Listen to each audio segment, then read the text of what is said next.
ကျွန်တော်နေတဲ့ YB software 3ပုံ3ဒီအဆင့်ကျွန်တော်လုပ်ပြပေးမယ်နော်ဘာမှမခောက်တလွယ်လေးအဆင့်40ပဲ4ချက်ပဲနော်အဲ့တော့ YB software လေးအရင်ဆုံးဒေါင်းပုံဒေါင်းကြီးအစပြမယ်အခုကျွန်တော် Viber ထဲဝင်လိုက်မယ် Viber မှာ YB group ရှိတယ် YB group နေရှိတယ်ဟုတ်ပြီနော်အဲ့ YB group ရှိရမှာကျွန်တော် admin တွေကိုကျွန်တော်ဝင်လိုက်မယ် admin ကိုရတယ်ဝင်လိုက်မယ်ဝင်ပြီးတဲ့အခါကျဒီမှာ YB ကောင်းနဲ့မတောင်းမယ်သူ download လေးပေးထားတယ်အများနဲ့ download လေးအများနဲ့ချပေးပြီးလို့ရှိရင်ကိုက download လေးနှိပ်ချလိုက် download လေးနှိပ်ချလိုက်ကျွန်တော် down ပြီးသားရှိလို့မလို့ download အကဲဝင်ပြီးနှိပ်ချလိုက်ရပြီကျွန်တော် down ပြီးသားရှိရမလို့အဲ့တော့ကျွန်တော်တခါတည်း open တခါတည်း down သွားပြီအဲ့တော့ open တခါတည်းဖွင့်ပြလိုက်မယ်ဝင်ပြီးဖွင့်ပြီးသားမလို့ဒီမှာ down ထားပြီးသားတွေ software များအများကြီးdown ထားပြီးသားမလို့အဲ့ဒါကြောင့်ဒီမှာ YB ရဲဝင်လိုက်မယ်ဝင်ပြီးရခါကျရင်အကောက်ဖွင့်ရတယ်နှိပ်မယ်ဟုတ်ပြီအမီကတော့ကျွန်တော်မိမအတွက်ကျွန်တော်မိမသုံးဖို့အတွက်မိမကိုဖောက်ပြရမလို့မိမနာမည်လေးပဲထည့်ရမယ်ချက်ဆုံးအတွက်ချက်ဆုံးနာမည်ပဲထည့်ရတော့မယ်နော် WAR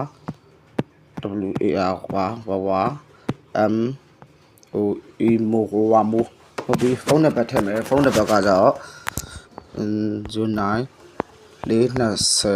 420 30 680ဟုတ်ပြီ password ထည့်မယ် password ကကျွန်တော်သားမွေးနေ့ထည့်ပေးမယ်ကျွန်တော်သားမွေးနေ့ကနန်း6လုံးထည့်ရမယ် password နေ့3ည19ဟုတ်ပြီအဲ့တော့ပြီးပါပြီဆိုရပြီအမှအဆင့်ပြီးပါပြီနော်အမှတခါတည်းအကောက်ဖွင့်ပြီနေ့တခါတည်းအောင်သွားပြီတခါတည်းဖွင့်သွားပြီဘာခတ်တော့ဘာမှမခတ်ဘူးလွယ်လေးရေတောက်တော့ပဲကြောက်စစ်ပြီးပြီပွင့်သွားပြီတမသူအကောက်ပွင့်သွားတွေ့လားလွယ်လေး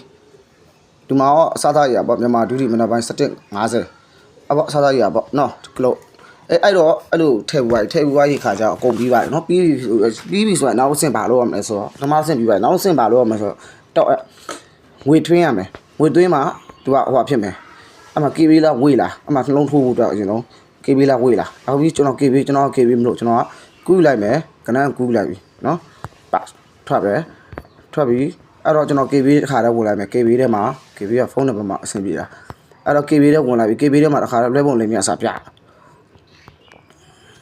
အမှဆောင်းနာ copy ဆွဲလိုက်တယ်ဆက်သွားမယ်အဲ့တော့ပြပြီးကျွန်တော်ဟာဆယ်ပြတာပါဒါရပြီငွေပေးချင်မယ်နေ့3ညဟုတ်ပြီအဲ့ငွေပေးချင်ဘူးလေရပါပြီ